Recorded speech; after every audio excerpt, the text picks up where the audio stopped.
Good evening. I call to order the May 1st special meeting of the Committee on Administration, Finance, and Law and Public Services. The time is now 6 p.m. sharp. Ms. Clerk, will you please call the roll? Good evening. Alderman Connors. Here. Barbosa. Here. McNamara. Simpson. Here. Gibson. Here. Smedley. Veloy Savitra. Here. Russell. Here.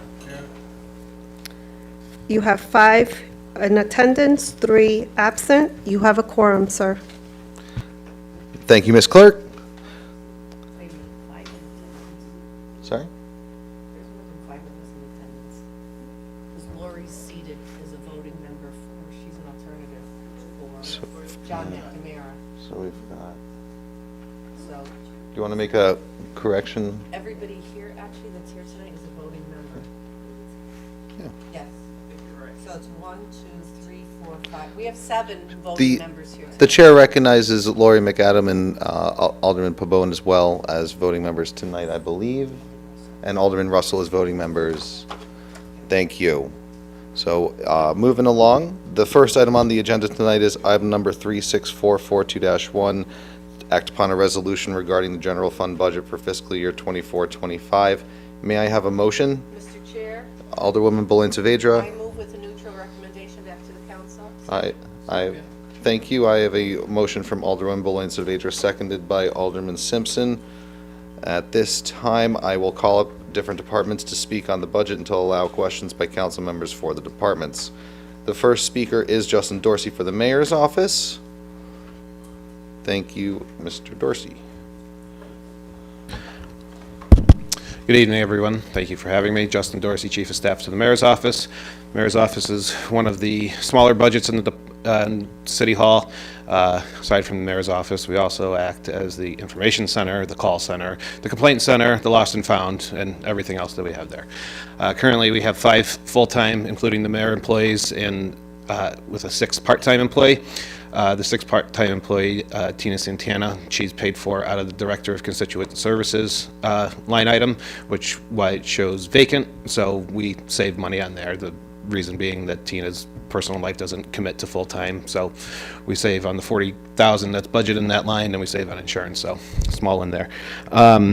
We just have very small increase in the budget this year, due in fact to the mayor receiving a raise via the last compensation committee, and also the deputy chief of staff received a small bump in pay, about 2%. So aside from that, everything on the budget remained the same, and I'm open to any questions.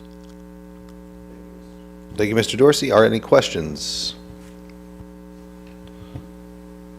Are there any questions? Alderwoman Boleyn Saavedra. The COO position at $150,000, was that in the current year's budget too? Yes. Oh, that's all.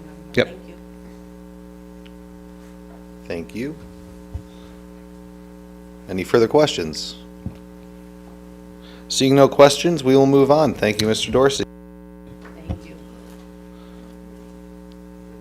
The next speaker is Attorney Burkowski for the Corporation Counsel's Office. Good evening. Mary Pokorski, Assistant Corporation Counsel for the Corporation Counsel's Office. Our budget has been increased this year by $20,000, and that's as a result of an increase to the Corporation Counsel salary from the last compensation committee, and also general wage increases for Local 1303 for the 2 paralegal positions that are in our budget.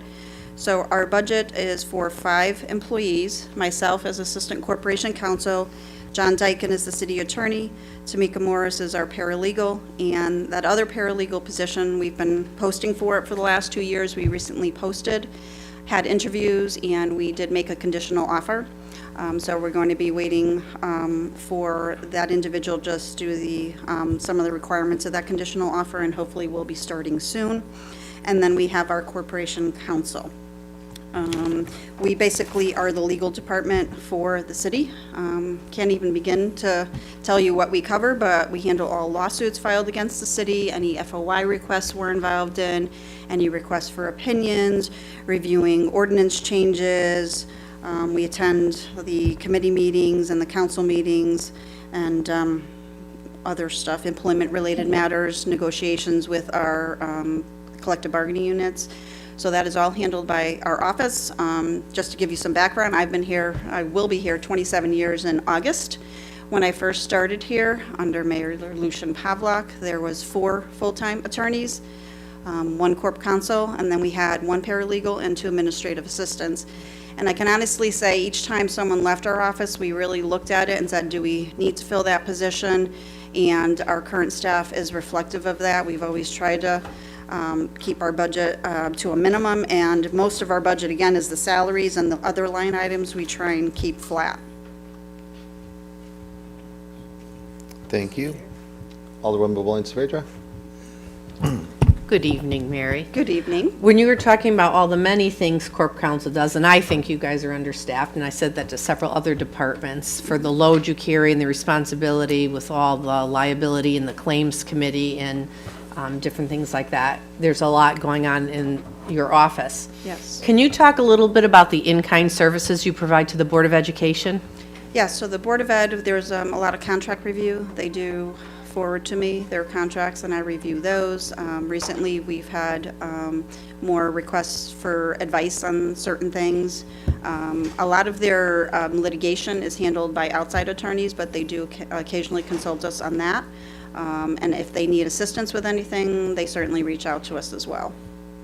Just to follow up, Mr. Chair. And also, I mean, John would handle any litigation involving the Board of Ed when they're sued as well.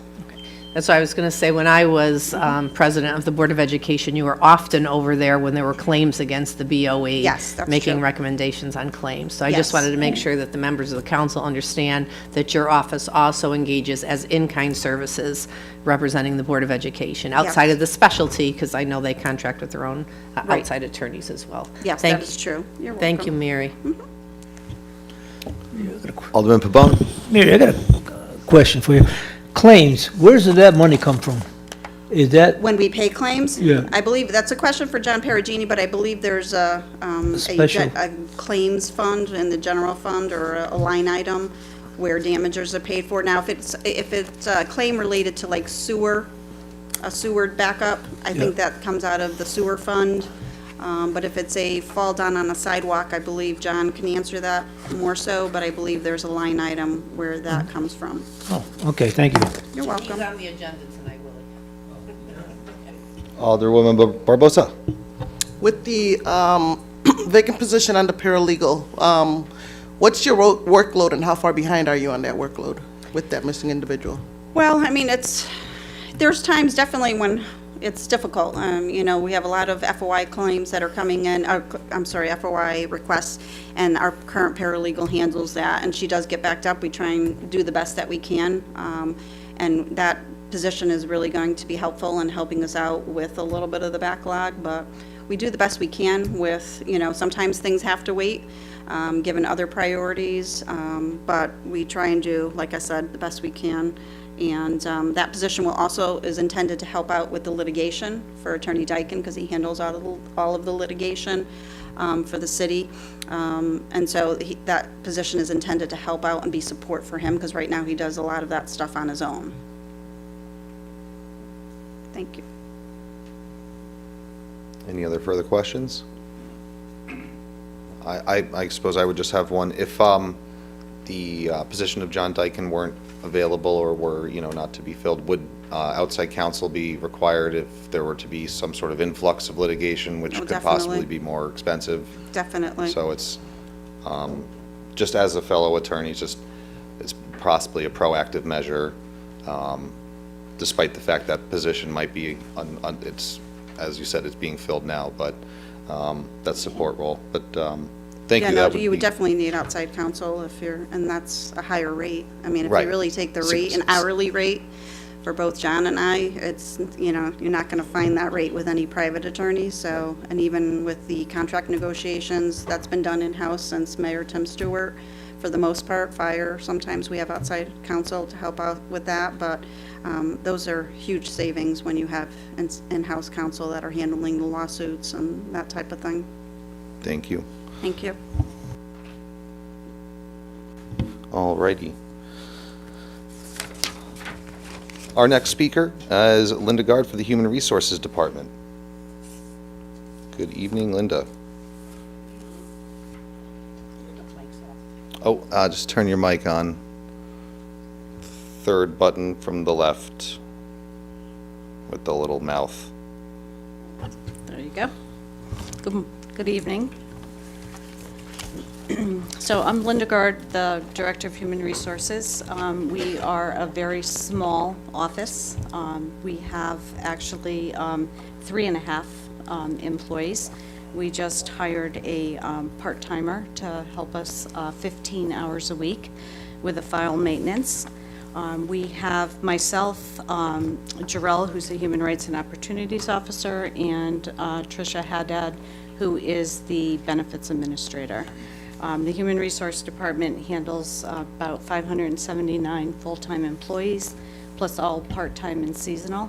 So what we do is we handle the full life cycle of an employee, and that would include, the posting, the recruiting, interviewing, hiring them, onboarding them, the orientation process, and then we follow them right through till they retire.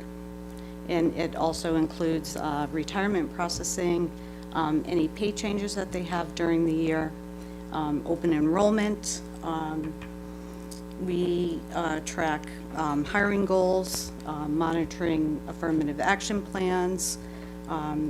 Jarrell handles discrimination matters, general housing complaints.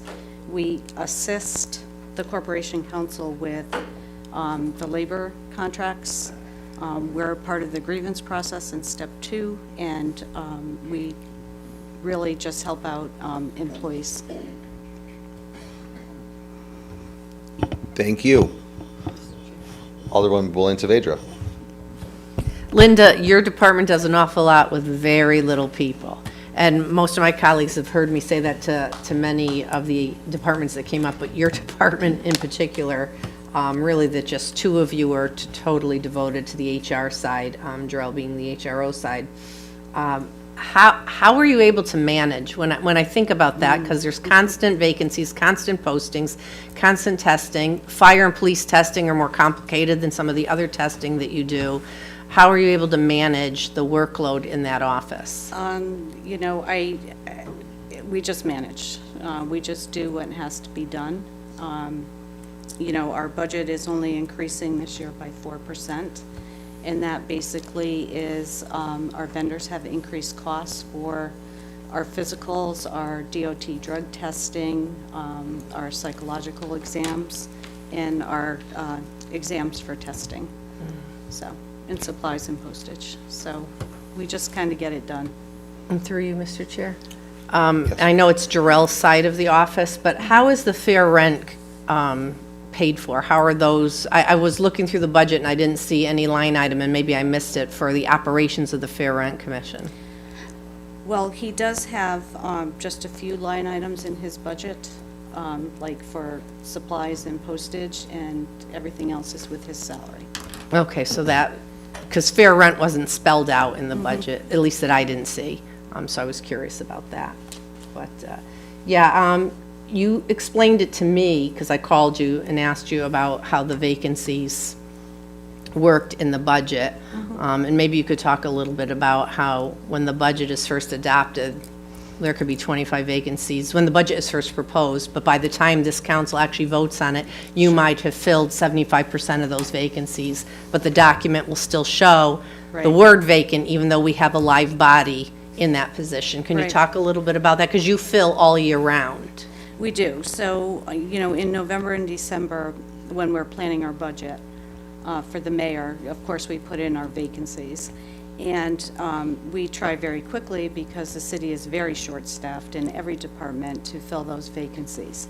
So you could have a vacancy open in November, but by December 15th, it's filled, or it's in process to be filled.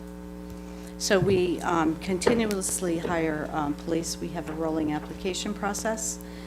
So I test 2 to 3 times a month in the evening, just so we can get candidates, because the majority of the candidates coming in for entry-level police We're sharing them with the rest of Connecticut, with all other municipalities and the state police department, where it's all the same candidate pool.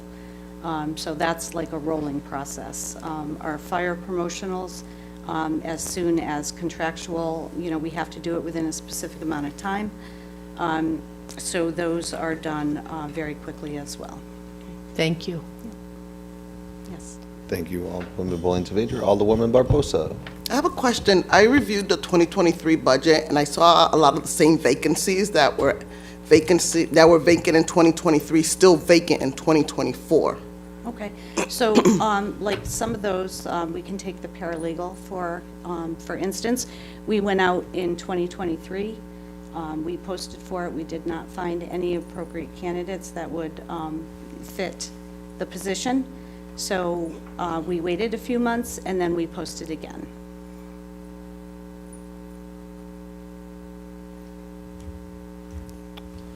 Well, I'm gonna piggyback on that a little, because this can get, and I had a great conversation with Linda, so that's why I'm following up on it. So there might also have been a vacancy, let's say, in patrol officer in 2023, and you see that same vacancy, but it's not the same person in the same position. You had hired that patrol officer vacancy, and now there's a new patrol officer Right, vacancy. so- Or the same in the fire department. You might have had a firefighter one vacancy, it got filled, but now there's another firefighter one. So it looks like it's the same position, but you actually it's filled not. it, and now there's a new vacancy. Right, because every time in police and fire, they get promoted, it just goes down the line where there's openings. Yeah. Right. And we're also, you need to remember, a lot of our employees are retiring right now, especially with the new CMERS rules. So we're going to have some of those openings repeat themselves. Thank you. And even back and forth is fine, just for the sake of Alderman Russell, I remind everyone to turn their mics on, so. Any further questions? Just want to, no further questions, want to thank you. I know several city employees, and you guys go above and beyond, so I appreciate very much the work you do. Thank you. Thank you. All right, next speakers are Lucian and Peter Gostin for the Registrar of Voters Office. Excuse me, Lucian. My apologies. You name it. Well, I just came back from New Orleans. My Could be French, it could be pronunciation's Polish, a it little could be Italian. francophone. Luciano, huh? I'm just feeling fancy today. My apologies. Careful. Alderman, Good evening. Good evening, good evening. members of the council. Honorable members of the Court of the Commons Council. Let's get this right. You know. I like that. Questions? We want to make this easy for you. Are you going to present? Well, There's obviously the big cloud hanging over our head, and that's early voting, and we don't know if we're going to have a primary in August or not. But it's a pay me now, pay me later situation because our budget was cut in that area by the mayor. And there's not much else to report. Just to give you a snapshot, we just paid a bill today for $5,800 to the moving company who delivered our equipment to the 17 polling locations. I know Pete and I have tried in the past to downsize the number of polling places, but that didn't go very far. And that's about the only way I can think of to cut the budget. We do hire approximately 120 people every general election, and we do, right? yeah, And we do pay them. 200. Nobody volunteers anymore, like, everybody wants to get paid. Closer to 200, Pete says, but yesterday we mailed out a canvas, and if you're looking for areas to cut, I really don't know any. I know we just got a big raise coming up in January, and thank you very much for that, but when I look around at other salaries, they've gone up dramatically higher than ours, and I say that from experience. And I don't know if Pete wants to add anything to that. There really isn't, I think the whole purpose of this assembly is to see if there's any places to maybe cut a few dollars here and there. And there's not much leeway in our department to do that. We have a full-time assistant, we have a part-timer that comes in, and the rest we hire for elections. I'll give you a snapshot. Democratic Town Committee had a primary in in 2 wards, 8 polling places. That's going to cost us around 30 grand. Unexpected. Nobody expected that primary, but it happened. You mean It could happen with excuse me? The Nate Simpson primary? With the alderman's permission, we'll name it the Simpson primary, with the alderman's permission only. For the you record, can there have are it- 2 slates, and I have been told repeatedly we ran separately. Motion for burn. Anyway, this could be, Sorry, no, I that just couldn't resist. it could be something for state rep, it could be something that pops up, and again, like I say, it's in a budget now to cover us, I think. I don't know if we're going to have an August primary. If we do, we're going to be short. I'll be honest with you right now. Oh, may I just interrupt? I do want to recognize that Alderman Simpson, oh, excuse me? Oh, excuse me, Alderman Santiago has joined us very, very sneakily, and I did not notice. Where did you come from? Thank you. Sorry about that. And I don't want to, I gave blood today, I don't want to give any more, you know. Anyway, Peter? If I could just interject here a little bit pertaining to the early voting. All right, at the time our budgets were put together, of course, in December, we did not know or could not know if there would be an August primary. It appears there 50-50 chance that it will be, but the monies that we had put in for possible, I guess, grant, if you will, from the state is not going to materialize. We've been cut in that area in half, both of us, so that together we're only having $25,000 instead of the 50 that we most certainly will need. Just, again, a little quick snapshot, just in personnel, poll worker costs for the April primary of 4 early days is close to $8,000 to $10,000. Right, and now we've got 7 early days for August, and we have 14 early days in November. You can forget what we've written down because we're going to exceed that by a lot, okay? And we won't have any reimbursement coming from the state. So I would suggest that you keep our budgets right where they were. In fact, you might even want to reinstate some of the monies that were taken from us just so that we could try to cover some of those costs. You know, you look at our budgets year to year, Lucian has expended more than he expected to. I've expended less because I anticipated a possible September primary that I put in for last year, but it didn't materialize, which is why I've got a surplus in our professional services account. But moving forward, as we look ahead, I think we're going to be perhaps okay, maybe with the amount of professional services, but we're certainly short regarding the grants that we won't be getting. And if that cut is allowed to stay, well, as Lucian said, it's pay me now or pay me later, because by state statute, we must put on elections to the best of our ability. We do try to save money where we can, and perhaps even this council might consider, after the November elections, a consolidation of a few polling locations. You have the power to do that, okay? But we'll work with you. I'll reach back into my bag of tricks from what I showed the previous council 2 years ago, where we might be able to operate with fewer polling locations and not do any disservice to the voters or disenfranchising anyone, because we certainly wouldn't be doing that. But that's a debate for another day. Alderwoman Boulogne Saavedra. Gentlemen, if I calculated right, you have a $32,899 increase to your budget combined. And I'm assuming that's all because of the early voting and what we're looking at. Obviously, if you expend the money, the council has to find a way to move things around. But what, and forgive me, what what office are you anticipating a primary in August? Well, it looks like we're going to have a state rep race on the 26th between DeFranco and former Alderman Ayalan. Pete Oh, I forgot about him. Pete is talking a little bit about a possible Republican senatorial primary to challenge Chris Murphy. So we've got that, but, we also have, I'm not sure, and I think I'll direct this to you, Alderwoman. When you were on the Board of Education, did you know that we reimburse maintenance services when they come in and open up for us at 5 o'clock? And did you know all of that? Yeah.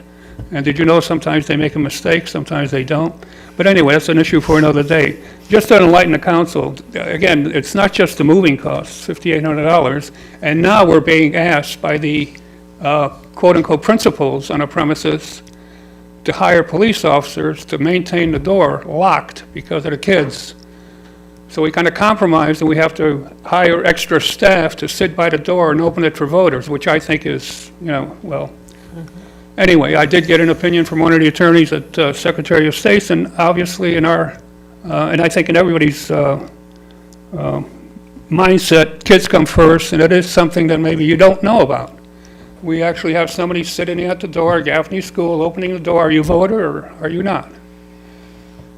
Turns away voters, I'll tell you that. The first time we didn't do it, we got calls saying, But again, these are expenses that we don't know about, that come and hit us in the head. I already get the calls from the PD, are you going to be hiring officers? Because they like overtime. But, so far we've been able to compromise and have them just go around as often as they can. So $32,000 for the two of us, I think is not a huge increase. I just want to relay that to you because there are some additional costs that we don't typically have. So if I may, Mr. Chair? Alderwoman Valencia-Rader. So there's obviously the cost of elections, and we never know with primaries whether they're going to happen or not, but it is part of the democratic process. So if they arise and the budget isn't sufficient, we'll have to adjust for that. But beyond the actual election day, what does your office do, like every day of the week, in terms of community engagement and voter outreach? I mean, besides going through the sheets to verify whether people are still living where they say they're living or get kicked off the rolls, what's your community outreach plan? Well, we did do, for 3 elections now, full-page ads in the White Eagle and the Spanish-speaking paper, advertising the presidential preference primary. More likely, we also advertised the municipal election. What else? Yesterday Pete brought the canvas to the post office. Stamps just went up to 63 cents, in case you didn't know it, and our mailing costs go up. I was thinking more of the lines, Lucian, when registrars used to go to the high school and We when do. kids. By law, we have to. We went to 3 high schools this year. And we never have success at New Britain High School, unfortunately. We usually have more success at Goodwin Tech and Creek. Is that because you're not getting cooperation at the high school, Well, or? everybody else was set up, but they weren't at the high school, so I won't go any further than that. Well, no, I think that it's important then to work with the Board of Education, because do, I we think do, we you do. would be criticized, right, for it not do. being successful. And I think that's very important to engage our own kids. We had a successful scenario, and it was taken away. We had even got kids involved in government class to go around to 30 or 40 classrooms and have them as our ambassadors after we trained them on how to register kids. We would review those registrations, and there were a couple of teachers who would help us do that in their government and civics class, but that was taken away from us. How long ago did you do that, Lucian? 3 years now, It was Pete? prior to, the last year was 2020, just as COVID was hitting. That was the last successful year, as we would want to call it. Have you tried to regroup now? I'm going to say we're in the post-COVID era, knowing that there's no such thing, but we're out here without masks on, let's say that. Have you tried to revamp that scenario? Yeah, we have spoken with the new person who's in charge. The prior 2 people were taken off the assignment, we used to work with the student government group, and as Lucian said, they would fan out when we would go there. They would register the kids or fill out the applications, come back to us. If we had to go back, we'd send them back for a missing signature, et cetera. We were much more successful in that. But right now, the past 3 years, we've been either stuck in front of the cafeteria, all right, during the time when the kids are going in and out of to eat. This year, we were put in front of the media center up on the opposite side, right down a hall where almost nobody passes, and we didn't even see the person who is supposed to be coordinating with us. I have offered, as Lucian has as well, to get into the civics class, because a few years ago, they changed things, and now it's required in the junior year, not the freshman year. Much better timing, but yet, when we ask for, time one day to come in and discuss, do a Q&A, a little dog and pony, citizen involvement, participation, why it's important, we get lip service. Oh, that'd be a great idea. Yeah, let's put that up. And we get together right after the November election. All of a sudden, they don't have time for us, which is a repeated yearly thing. Well, Okay, that's a so- problem for me, and just so happens It's a that problem the for us. superintendent will be in front of us tomorrow, and Yep. I will surely raise this as an issue when he's here And I'm tomorrow. certain that he would know about it, but he's not greatly involved to that extent because there is a point person, all right? But both Lucian and I talked with a few members of our town committees who happen to be on the Board of Education to advise them of these things. But, I don't know, short of a direction from the Board of Ed, and I'm not sure that, from what I'm told, it's not necessarily, each school would almost be doing their own thing, or a high school might do their own rules, I don't know. But I would think that greater force, if you will, from the Board of Ed should be placed upon. They absolutely could you set a know, policy if they they're- wanted they're- to. Yeah, we're not allowed to educate the kids, we're not allowed to get into their classes, and when we do go for, the school, they set us up in a very disadvantageous area. So I'm very disappointed to hear that, Mr. Chairman. Just one more question in terms of community outreach. You also used to go into the churches, and I'm just wondering if there's been any effort to get back with the churches. There's been some churches that actually had let candidates come up and talk during services. Have you tried to go to any of the churches or the church socials to try and do some registration, or? We have, I just want to get back one issue, because Annie Parker was helpful, and she actually got people to call me back. That's how tough it is sometimes. I just want to give you a snapshot. Yeah, we've been at Chesley Park, we've been at Osgood, we've done all that kind of stuff, and it's, I guess unless you tempt them with ice cream and lemonade, nobody really comes, And that's the way it works. And when I they think do, you know that. They don't volunteer anyways. Yeah. They say, oh, that's We were- nice, great. Excuse me. Yep. We were at Chesley Park for 4 hours, got 0 kids to sign up. And they were 18-year-olds playing basketball. Yeah, I think it's incumbent on the schools to help impress how important voting is. But I won't get on my soapbox, so, thank you. Thank you, Alderwoman McAdam, and then Alderman Pabon. I'm sorry, just for clarity, I just want to make sure I understood what you said correctly. You said the school is asking for police officers to be at the door during voting polling. And now that has changed to an attendant. Originally, it was, yes, a request for police officers to be at that door. We had that from Gaffney and Vance School both. It totally depends on the principal. But- And now we hire someone to monitor the door, and in most cases, there are security officers in the building who assist the monitor that we hire.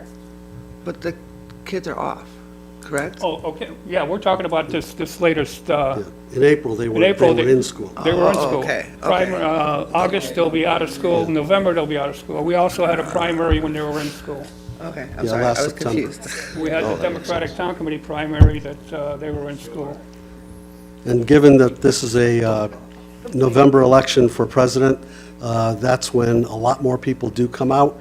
And 4 years ago, we had to hire a number of police officers to patrol areas and even be stationed at certain places that are more populous, if you will, or well-attended, just to make sure that things stay on the up and up. Just to make sure we don't get in the paper, that's what it is. Yeah. That's the truth. Thank you. Any further, Alderman Oh, just Pabon? Now, on this open door thing here, what do you mean? They got somebody in each door opening the doors for the voters, like This- Walmart? This is, not like Walmart, these are the schools, Alderman. And they treat kids' safety, it's a high, sometimes a high-traffic area, and they want to have that high on their list of keeping the kids safe. Okay, thank you. Thank you. Yeah, I would probably just note that if the kids are in school, the insurance requires someone to be watching the door at all times. Alderwoman Barbosa. I have a question. When you go out to recruit for voter registration, do you go hard copy or do you do electronic? Now, we do hard copy when we go out. Hard copy. Yeah, we also have an online informational sheet that we give them, so if they are not ready because they don't have ID or anything like that, we can give them information so they can go online and register that way. And, you know, it's not like my generation, we remember our social security numbers, but a lot of the kids don't. So we just have them fill it out anyway, then we call them as a follow-up. So we even follow up with calls. Thank you. Alderman Simpson. I'm mostly asking this because other folks have gotten to me on this.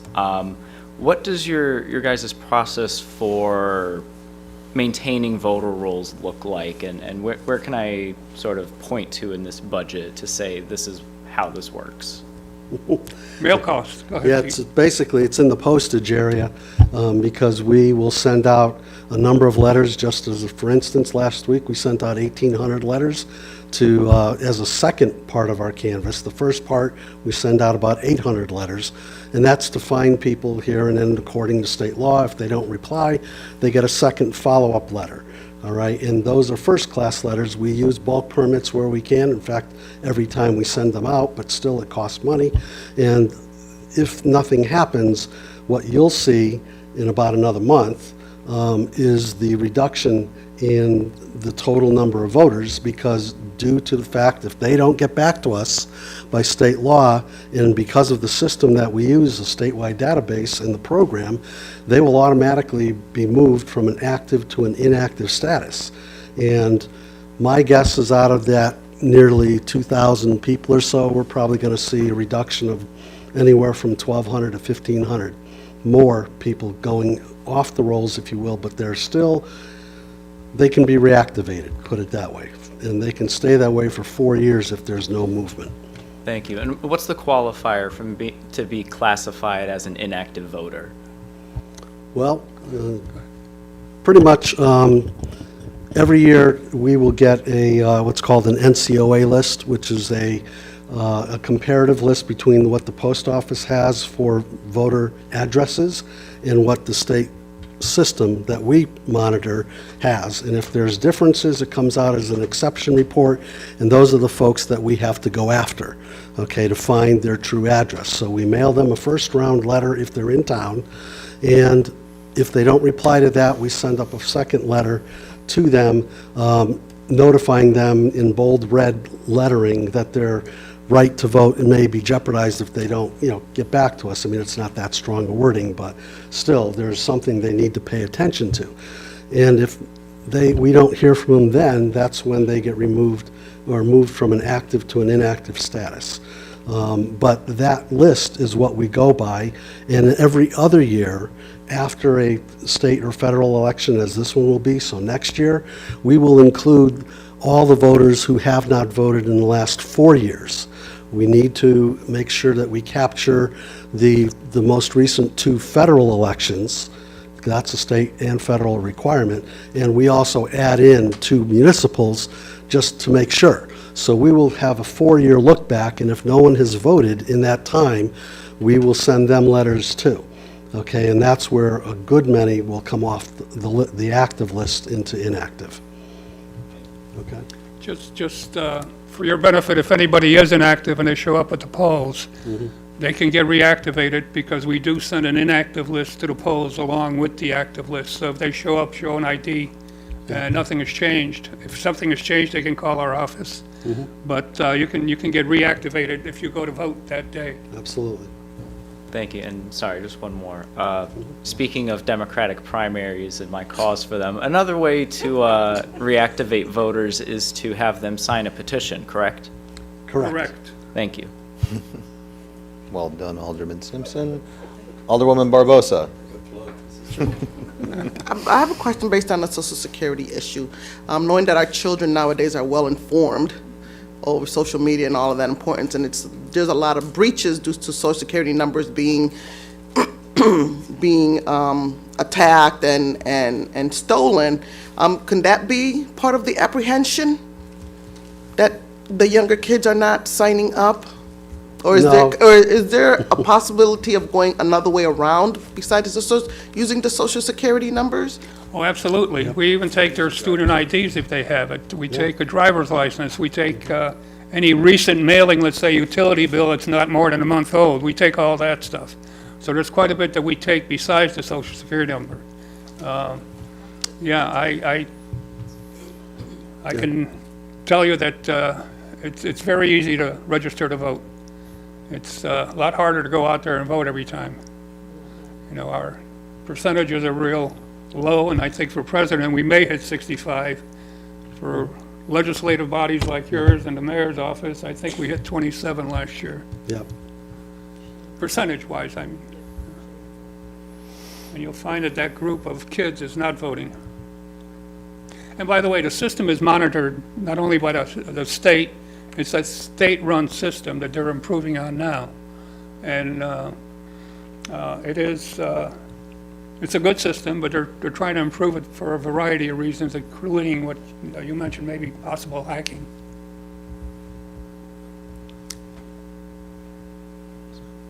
Any further questions? Thank you, gentlemen, very much for the Okay. work you do. Thank you. You're welcome. Thank you for what you do, all of you. All right. And our next speaker is Jonathan Perugini for the Finance Department.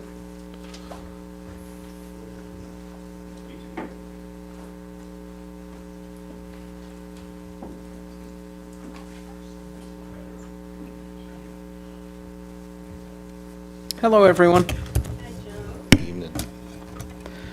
So just wanted to give an overview. Thank you for putting me after registrars. Now I'm craving ice cream and lemonade, too. Wanted to give a little background on the Finance Department. Finance Department consists of the following divisions and functions: Finance, Central Administration, Treasury and Accounting, Budget and Capital Projects, Tax Collection, Water Sewer, Clean Water Billing and Assessments, Purchasing and Risk Management, Assessor's Office, and Police Administration. So I'm going to go over the Finance Office's budget, and then I'm going to call Mike up to talk about the Assessor's budget, because he's way more familiar with it than I am, and then the last one will be Cheryl for revenue collections. So the other piece I wanted to say with the Finance Office, which is just a division of the Finance Department, we perform the instrumental function of the preparation of the city's annual budget. That's these three books: General Fund, 330 glorious pages, Special Revenue Book, a little over 100, and then the CIP book. And we do all four versions of those. Then in addition to that, I'll get to that part next.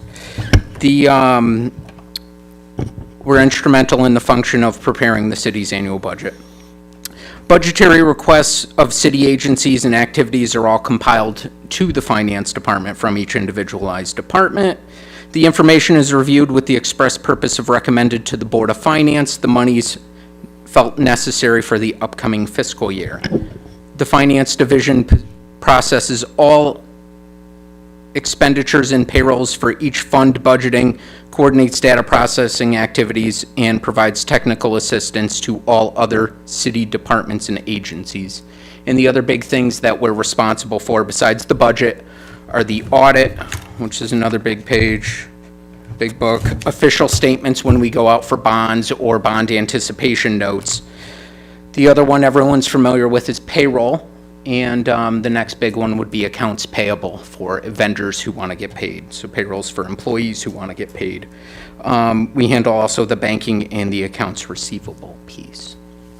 So with that being said, I'd like to talk about the Finance Office's budget. And so with that, we're primarily salaries. That's a majority of our budget. And the big increase from last year with that line item is general wage increases as well as step increases. My office has seen a lot of turnover lately, and actually 2 years ago, but we finally stabilized in it, and so that's what you're seeing off this one. The OT was kept the same as last year's budget.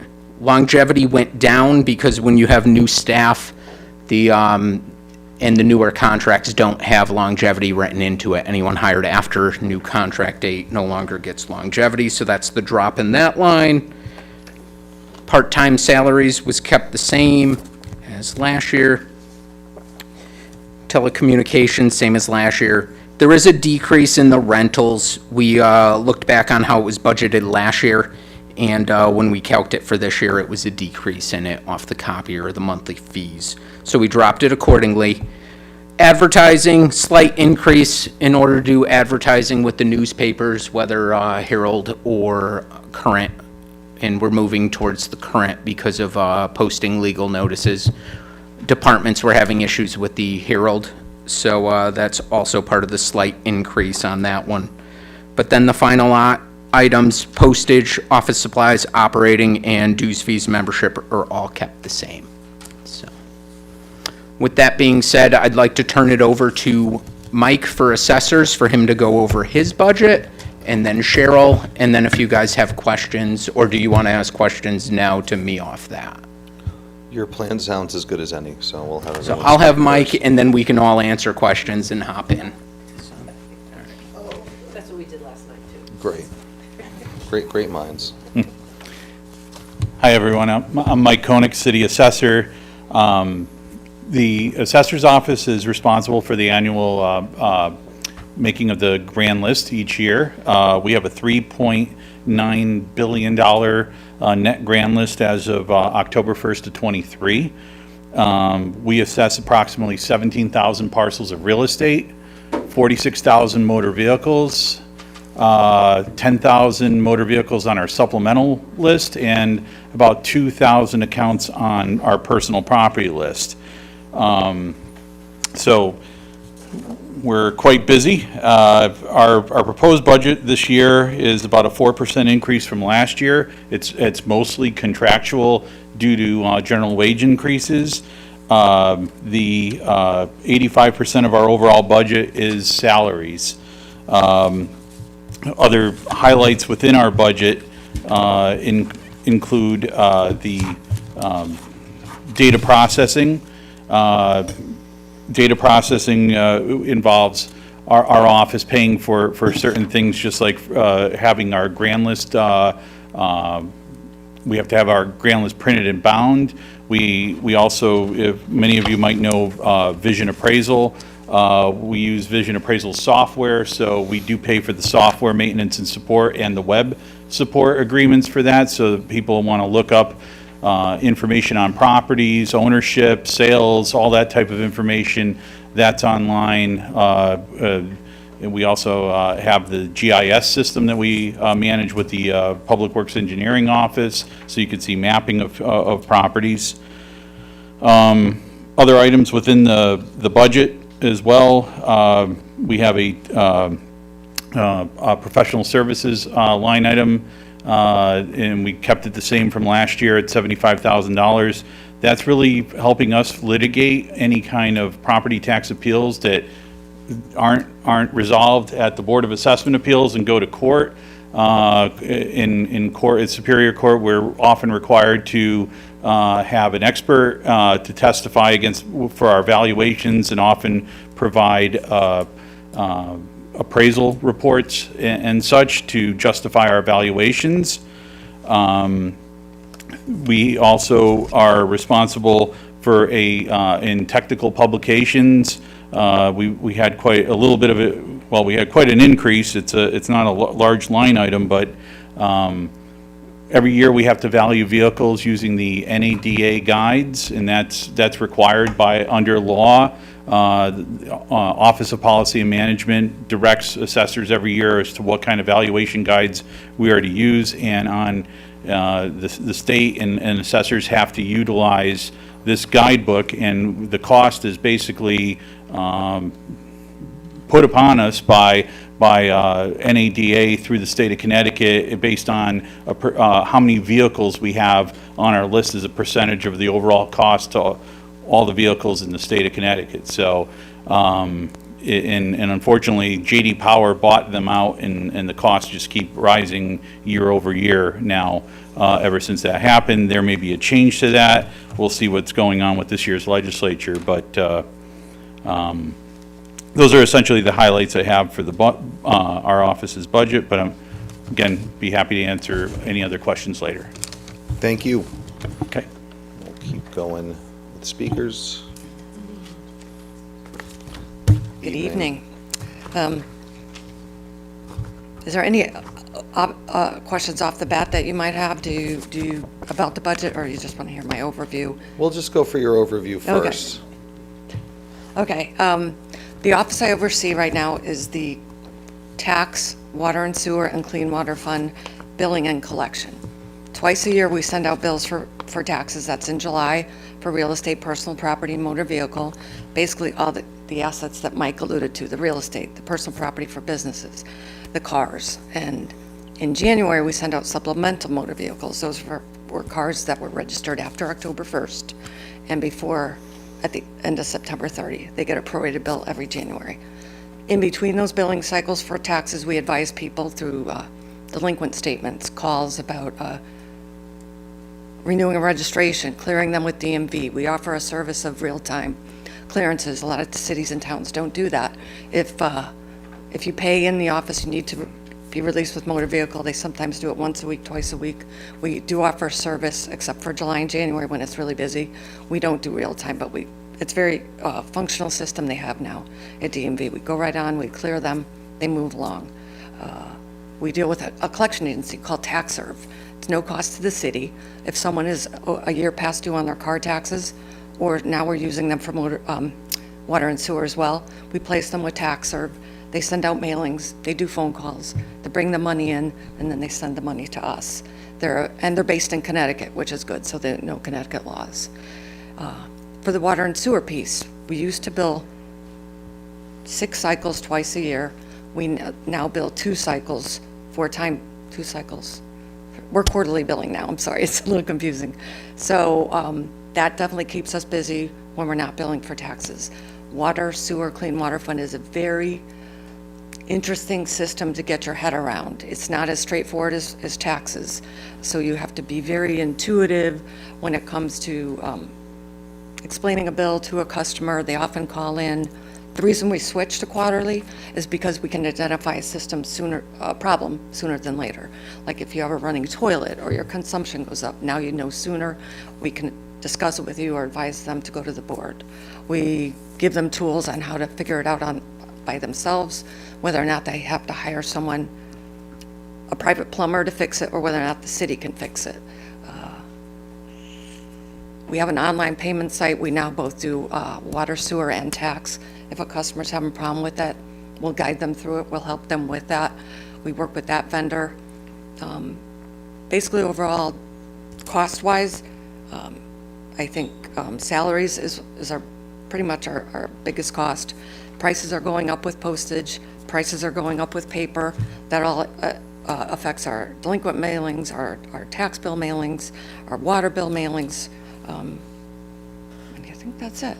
Any questions? Oh, we'll wait through. Thank you, yes, we'll. And when it comes to, like, if we try to use local attorneys when it comes to collecting on real estate debt before we send them to a collection agency. Thank you. Thank you.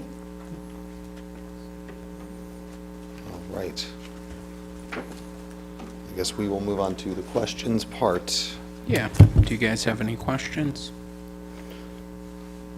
Alderman Simpson, start us off. This might be a question for Mike Koenig, but for Sure. folks who don't have, an intimate understanding of the assessor's office, you referred to the NADA. This is just a terminology question. What does this acronym stand for? Because I remember... National Automobile Dealers Association. Thank you, because I Yeah, remember... it's like a guidebook, like there's Kelly Blue Book and the CPI. A lot of people refer to the, different valuation guides, and OPM directs us to use the NADA guide, so.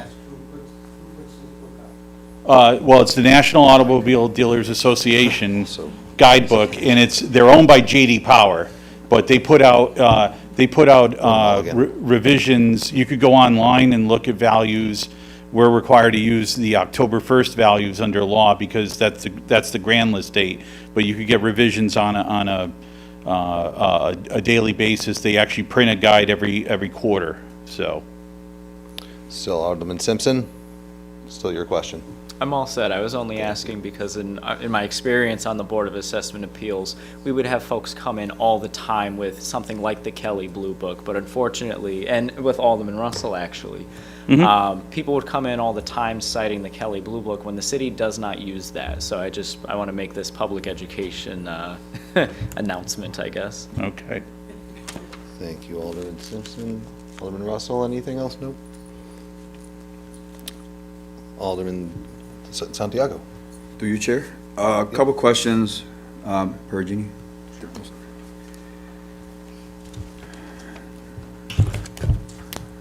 What is the mill rate, like for one mill, how much is that? The value of 1 mil, I believe it's around 3.7 or 3.8. I don't have it offhand immediately, but it's around 3.7, 3.8 off the proposed budget.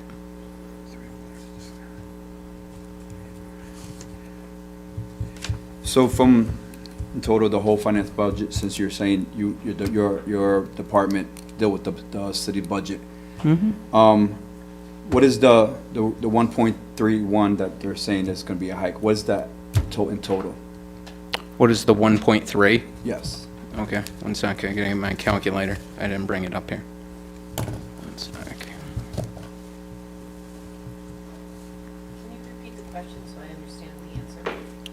I think The mill rate, the 1.31 that they're saying is going to be a rise from the previous budget to now.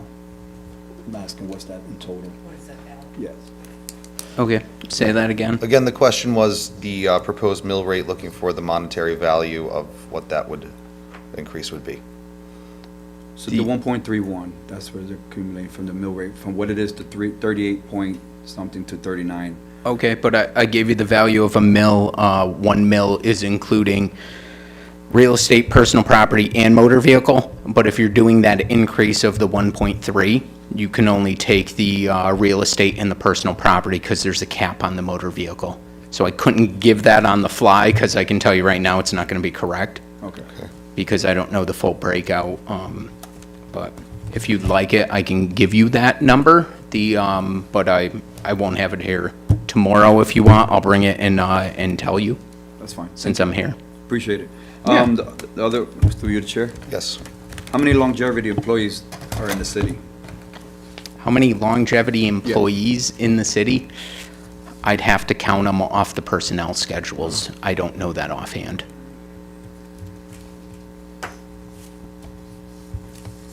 I'm just saying, because you mentioned it about your office having changed for drastic, so a couple of them were longevity, correct?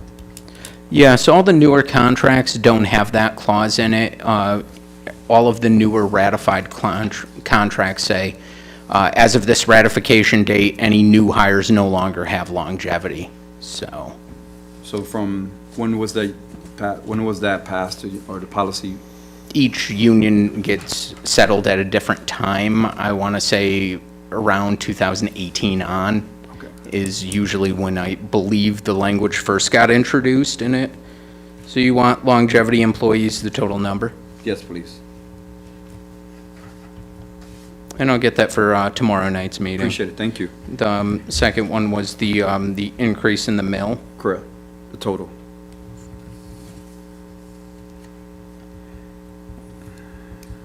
If anybody wanted to. I want to jump in on that, on Alderman Santiago. So the mill rate's going up 1.39%. So that's what I have, 1.39 is the increase? I think 1.39 is the total dollar amount in the general fund, not the mill rate increase, because you would take the old mill rate versus the new one to get the increase. But that would be the increase in the mill rate. So from where we are today to where we're the proposed budget, it's a 1.39 mill increase. No, I think that's, the 1.39 should be off the total general fund dollar amount. The, what's 30? So the notes that I have from a previous conversation was that our whole budget is $3,683,678 increase over last year, which equals the 1.39 increase in the mill rate. Not the car side, the property mill rate. No, but that 3.6 is off last year's general fund budget versus this year's general fund. So if you take the 269 million minus the 265 million, and then divide it by the 265, you get the 1.39.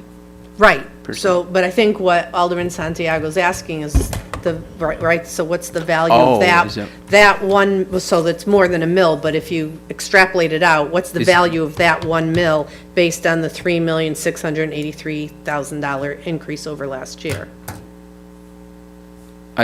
I think you guys are thinking of a one-to-one correspondence, but it really isn't. You have to factor all the revenue in.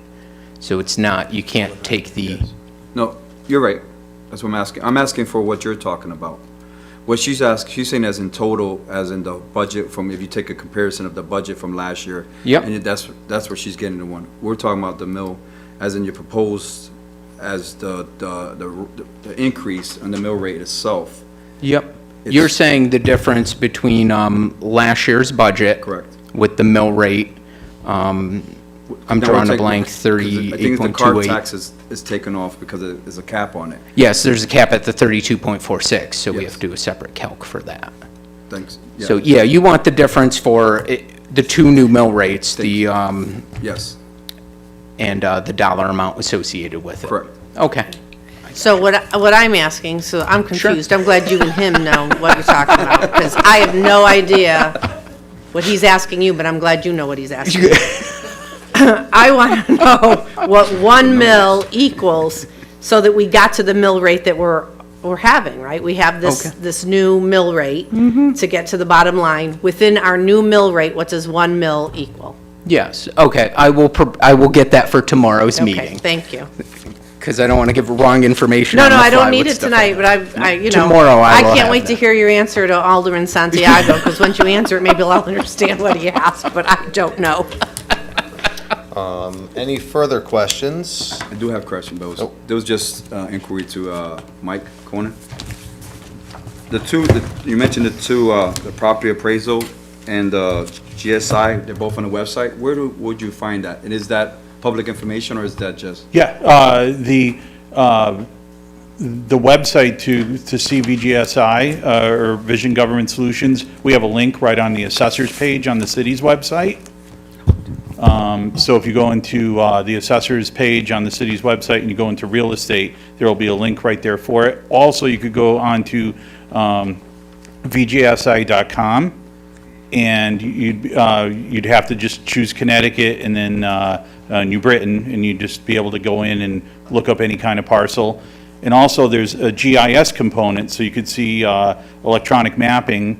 And on the electronic mapping, if you, which you could also link to from the assessor's page, from the real estate page, when you pull up a parcel on the map, there's also a link to the Vision site right from the map. So you'll be able to see it from there as well. Oh, appreciate it. Thank you, sir. Sure. Yeah. Thank you. Do we have any further questions?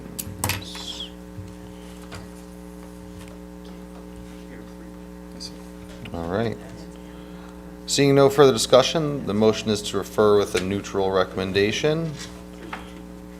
All in favor say aye. Aye. All opposed, nay. Motion carries. Thank you, everyone who spoke tonight. We're going to move on to the next item on the, I heard it on.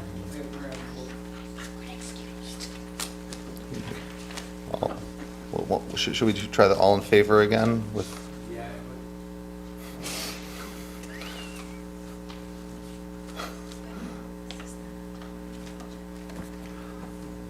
Alderwoman, we have a meeting.